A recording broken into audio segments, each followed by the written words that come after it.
Hoje é terça-feira, mas o gol polêmico do Jô ainda está na boca do povo. É o assunto desse início de semana, por isso a gente vai fazer um contato ao vivo com o Andrei Campos, que está lá na Argentina. O Corinthians joga com o Racing amanhã pela Copa Sul-Americana. Chegou hoje e, pelo jeito, o Jô já falou.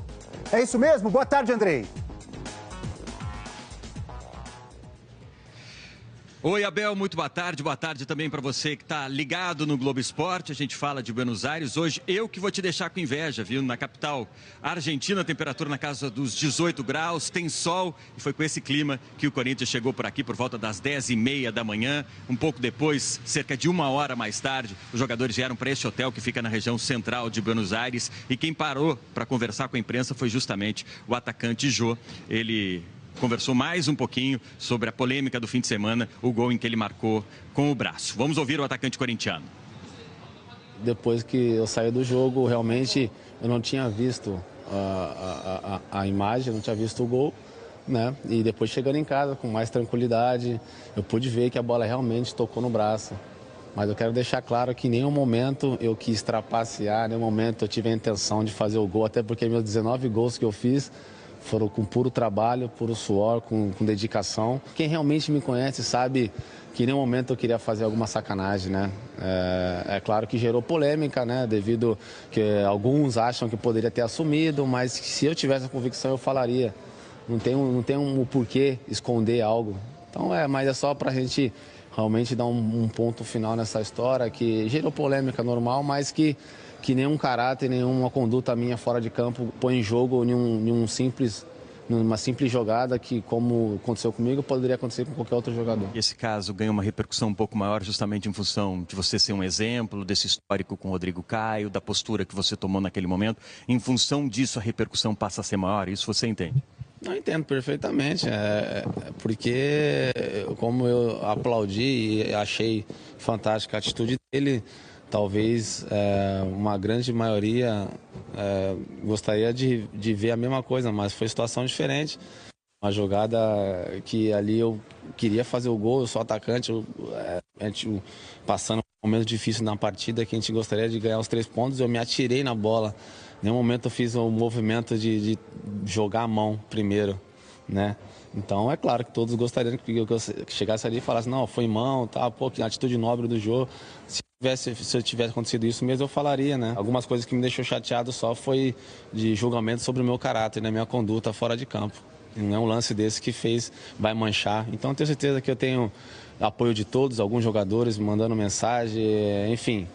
Bacana porque assim, gerou polêmica, mas as coisas vão se ajeitando, isso é normal do futebol e a gente tem que seguir a vida. Bom, agora é deixar o Campeonato Brasileiro para trás, se concentrar na Copa Sul-Americana. Os jogadores do Corinthians, nesse momento, estão almoçando, depois eles descansam e às 7 horas da noite vão fazer o último treino antes da partida de amanhã contra o Racing. O treino vai ser no local da partida, o estádio Presidente Perón, que amanhã vai receber um grande público, expectativa de mais de 40 mil torcedores. A gente sabe que o Racing tem na Copa Sul-Americana o grande desafio para esse segundo semestre, tanto que no fim de semana que passou colocou em campo pelo Campeonato Argentino um time reserva, acabou perdendo para o Banfield por 1-0. Já o Corinthians também trouxe para Buenos Aires os melhores jogadores, todos aqueles que o técnico Fábio Carille tem à disposição, só ficou em São Paulo, preservado o Guilherme Arana. Amanhã, portanto, Abel, jogão de bola, hein? Obrigado, Andrei. Bom trabalho para você aí na Argentina. Como vocês sabem, hoje é terça-feira, dia de Fala Casão. Vamos aproveitar a presença do Casão para falar desse assunto do Jô e de outros também. A bola está contigo, Casão. Boa tarde. Boa tarde. Roda a vinheta. Para de fazer pose. Meu, vai e bate. Os jogadores estão fazendo muita pose. Olha a corridinha. Então vamos lá, vamos ouvir a pergunta do povo para o Casão. Fala, Casão. Aqui é o Jonas de São Paulo, beleza, irmão? Queria saber se você fizesse um gol de mão, você se acusaria, irmão? Então, isso é uma polêmica, porque é o seguinte, a malandragem do futebol sempre foi aplaudida na América do Sul. Isso começou com o jogador brasileiro, que era o Nilton Santos, um dos maiores jogadores da história do futebol mundial, que fez uma falta dentro da área em 62, deu 2 passos para fora para enganar o árbitro. E todo mundo achou isso maravilhoso. E isso foi correndo até hoje, nos dias de hoje. Estão querendo mudar isso? Eu acho que tem que mudar isso mesmo, a honestidade tem que prevalecer. Mas não pode forçar. O Jô fez um gol, eu acredito na palavra palavra dele, tem que mostrar para ele que da próxima vez ele tem que modificar. Não cobrar um comportamento dele que ele não está acostumado a fazer. E nenhum jogador está acostumado a fazer. Talvez eu não falasse também, porque eu venho de uma geração dos anos 80 que a esperteza do futebol era aplaudida. E eu aprendi isso de criança. Então eu sempre quis levar vantagem no futebol, como todos os jogadores dos anos 70. As coisas têm que se mudar gradativamente. Eu acho que o Jô, da próxima vez, ele vai fazer melhor. Mas eu acredito na palavra dele, ele não pôs o braço de propósito. Depois desse gol polêmico do Jô, a CBF decidiu que a partir de agora teremos árbitro de vídeo nos jogos aqui no Brasil. Vamos ver a reportagem. A decisão foi tomada depois dos protestos do Vasco e de uma reunião em que a comissão de arbitragem se viu sem alternativa, a não ser antecipar o uso do árbitro de vídeo, já previsto para a reta final do Campeonato Brasileiro. Apesar da reação imediata da CBF, nem o árbitro Elmo Rezende Cunha, nem o assistente Eduardo Valadão, que validaram o gol de Jô, foram punidos. O custo de aproximadamente R$30 mil por jogo era visto como um dos principais obstáculos. Mas a ordem do presidente da entidade, Marco Polo Del Nero, foi adotar o recurso quanto antes. Se possível, já no fim de semana. O vídeo também deve ser usado na segunda partida da final da Copa do Brasil. O importante agora é treinar as pessoas que já têm uma boa noção de como fazer isso daí, e fazer esse treinamento essa semana e ver a viabilidade técnica de como já fazer nos estádios que estão programados os jogos no final de semana. A 26ª, 27ª rodada do campeonato, a Copa do Brasil, que só falta um jogo para terminar. São competições importantíssimas, as duas competições mais importantes. E a gente vai começar isso agora. E os jogos que já tiveram dúvidas, que algumas equipes foram prejudicadas, como que faz? Eu acho que o ideal é se começar uma temporada nova, com tudo que seja novo e com muita transparência. Eu acho que já era hora, né, para acontecer, né, principalmente que os grandes centros já estão usando, né. Eu acho que ia minimizar, principalmente, os erros que nós tivemos durante toda a competição. O ideal seria que isso estivesse já em atividade desde o início, mas como não foi possível, eu acho que é melhor tarde do que nunca, né. Desde o ano passado, importantes competições em todo o mundo vêm adotando o árbitro de vídeo. Mundial de Clubes da FIFA, Copa das Confederações e, atualmente, os campeonatos alemão, italiano e português em todas as partidas. Ainda não há um estudo que comprove que o vídeo reduz os erros e as opiniões sobre a eficácia se dividem. Vendo o campeonato italiano, Udinese e Milan, com 10 minutos de jogo, o Udinese abriu 1-0, né? O gol do atacante Kevin Lasanha. E em 30 segundos o lance foi resolvido. Os jogadores do Milan pediram, o árbitro sinalizou o vídeo, e em 30 segundos, sem nenhum tipo de polêmica, apesar de apenas 30 centímetros de distância à frente, o gol foi anulado. Vai ser a maior lambança, porque não estão preparados. Vamos começar.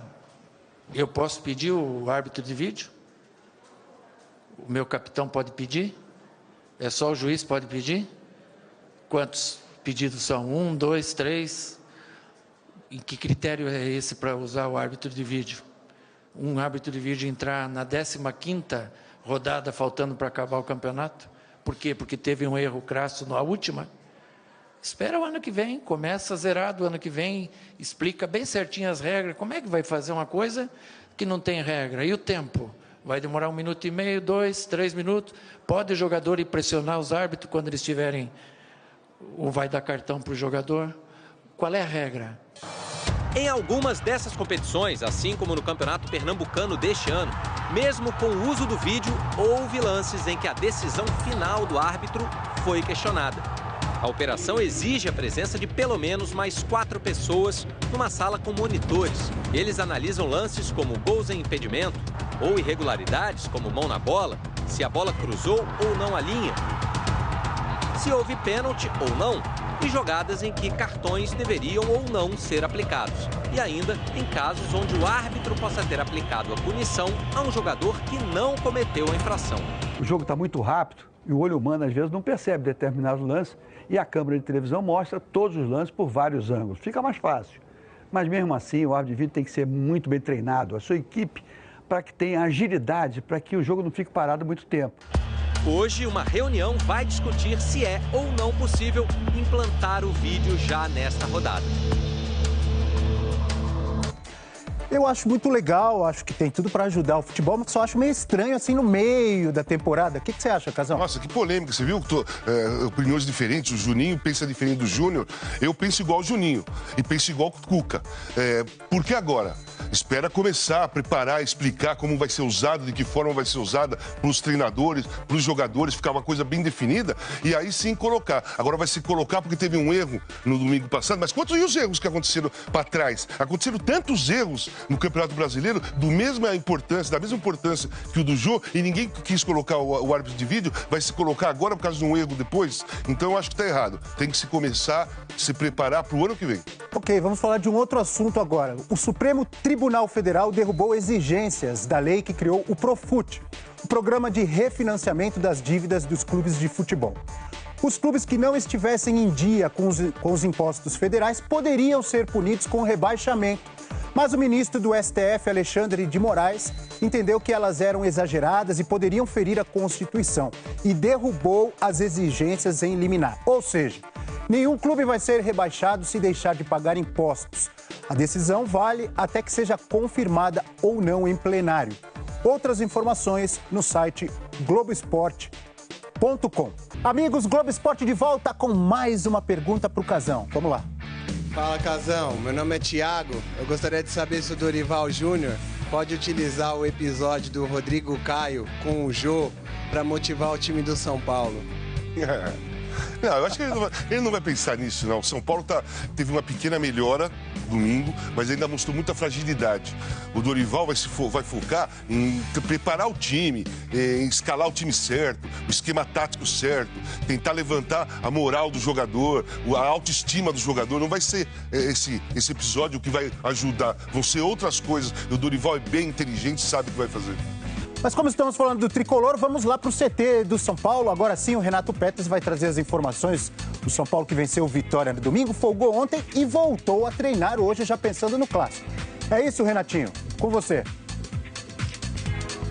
Boa tarde, Abel, amigos do Globo Esporte. Isso mesmo, voltou, o clima já é outro, uma vitória já fez o time mesmo na zona de rebaixamento, né? O São Paulo é o 17º colocado, primeiro time ali na zona da degola, mas mesmo assim essa vitória contra o Vitória já deu um alívio aqui e o clássico passa a ser importantíssimo. Primeiro porque é um dos maiores rivais do São Paulo na atualidade, né? Depois dos últimos confrontos que a gente tem visto por aí, e também porque o time pode sair da zona de rebaixamento se vencer o Corinthians, porque a gente vai ter um confronto nessa mesma rodada entre Chapecoense e Ponte Preta, dois times que estão ali acima do São Paulo, aí um vai matar o outro e o São Paulo pode sair da zona de rebaixamento com essa vitória. Bom, nós temos o Fala Casão, famoso Fala Casão, e por muito tempo nós tivemos no Globo Esporte o Fala Profeta Hernanes. E olha, hoje ele falou de novo e Hernanes foi Hernanes. Veja aí o que ele disse sobre essa situação do campeonato, se sobe e desce dos times, e também sobre a situação do Tricolor no Campeonato Brasileiro. Fala, Profeta.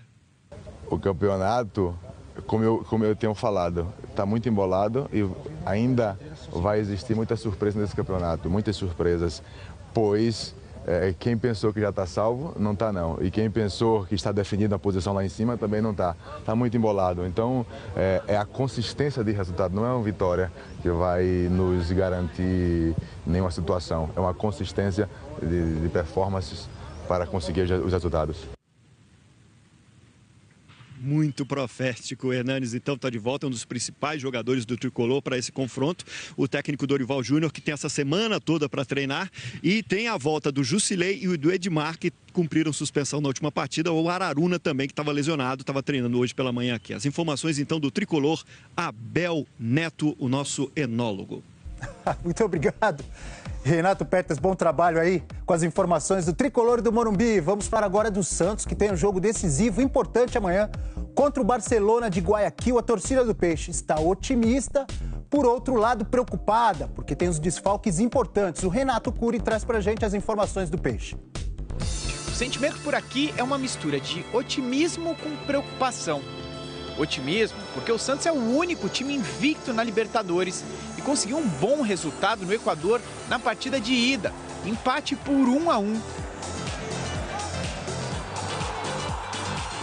A preocupação é com os desfalques. Levir Coupe pode perder até 3 titulares para o jogo de amanhã. Uma baixa já está confirmada. Lucas Lima não enfrenta o Barcelona de Guayaquil. aquela arrancada lá no Equador custou caro. Naquele lance, o meia do Santos sofreu um edema na coxa, uma inflamação no músculo. E a recuperação pode levar até um mês. No primeiro treino da semana, Renato também não apareceu no gramado e é dúvida para o jogo de amanhã. Ele tem 2 lesões, uma no tornozelo e outra na coxa. Dificilmente vai se recuperar a tempo de encarar o Barcelona. A gente já passou por isso, né? A gente já perdeu esses jogadores. O Lucas mesmo já teve lesões, o Renato também já ficou de fora. E os jogadores que entraram deram conta do recado. A outra dúvida é Copete. O colombiano se machucou no clássico contra o Corinthians e nem viajou para o Equador. Só que ele participou do aquecimento do treino de ontem e deixou o Leverkusen otimista.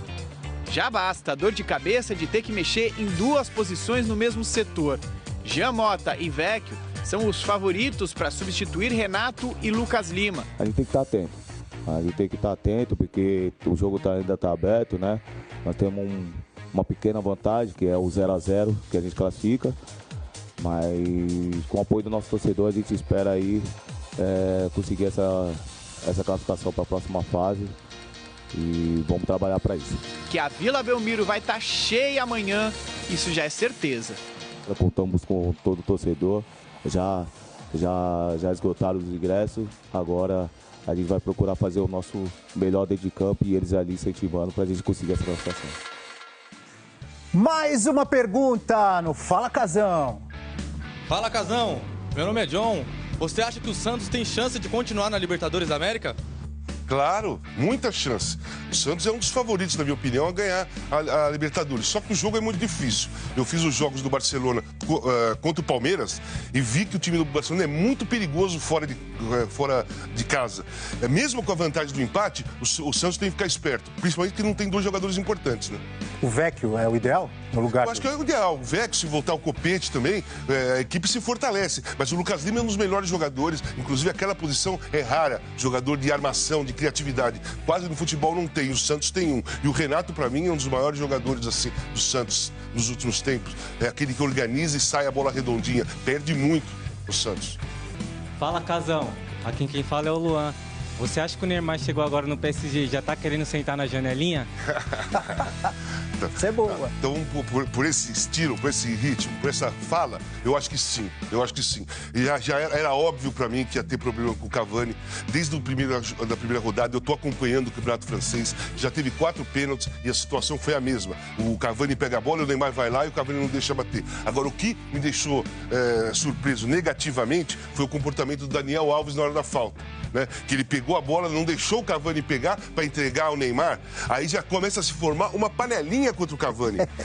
Eu não tenho certeza disso, mas parece que tem ali os grupos de brasileiros, todos favoráveis ao Neymar, e o Cavani sozinho na história. Isso aí vai prejudicar o Paris totalmente. Isso aí é histórico. Grandes times, mas com panelinha dentro do elenco, não vai a lugar nenhum. Exatamente. O Cavani é muito bom, mas está em minoria ali pelo jeito. Vamos ver o que vai acontecer daqui para frente no Paris Saint-Germain. E, amigos, Globo Esporte de volta agora com o Palmeiras, que venceu o Curitiba ontem no Pacaembu e ainda sonha com o título. Será? Vamos ver. O drible do ponta. Ousado. O do centroavante. Às vezes inesperado. Quer bater pro gol, bate! Pega o Wilson! O drible decisivo, apurado. Dodô chegou no fundo, bateu pra dentro! Gol! É do Palmeiras, é do Jean! A gente da frente ali, a gente tem que estar sempre preparado para isso, né? Pro drible, pra desvencilhar da jogada rápido, né? Pensar rápido. Um drible que desmontou o esquema defensivo do Coritiba ainda no primeiro tempo. Um gol que garantiu 3 pontos, a 4ª posição e o Palmeiras colado em Santos e Grêmio. E um esquema tático articulado que proporcionou tudo isso aí.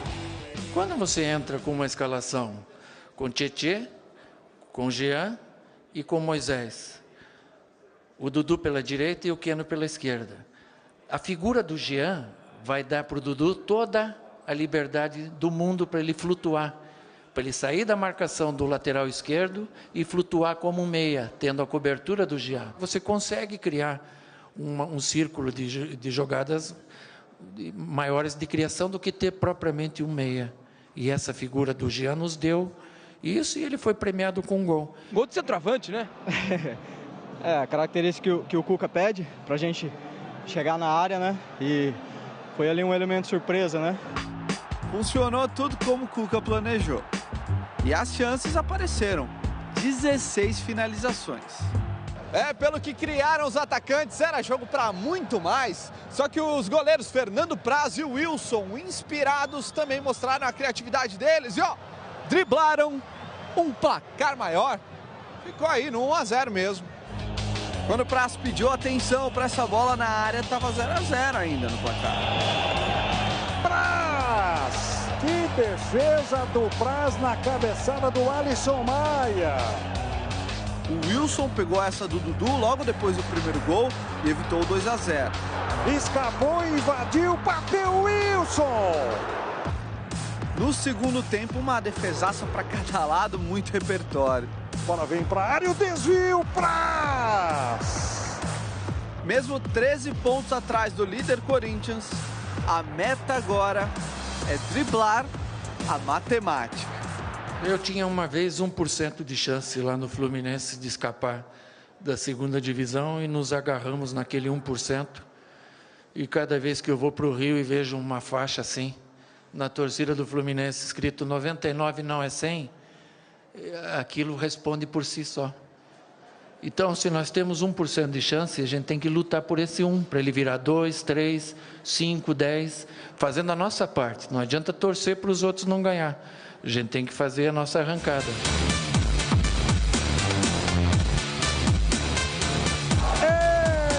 Do Palmeiras, é do Jean. Casão, 13 pontos. Dá ou não dá? Matemática diz que sim. O Cuca tá confiante. Então dá. Eu acho difícil. Eu acho muito difícil o Corinthians não ganhar o título. Mas matematicamente diz que sim.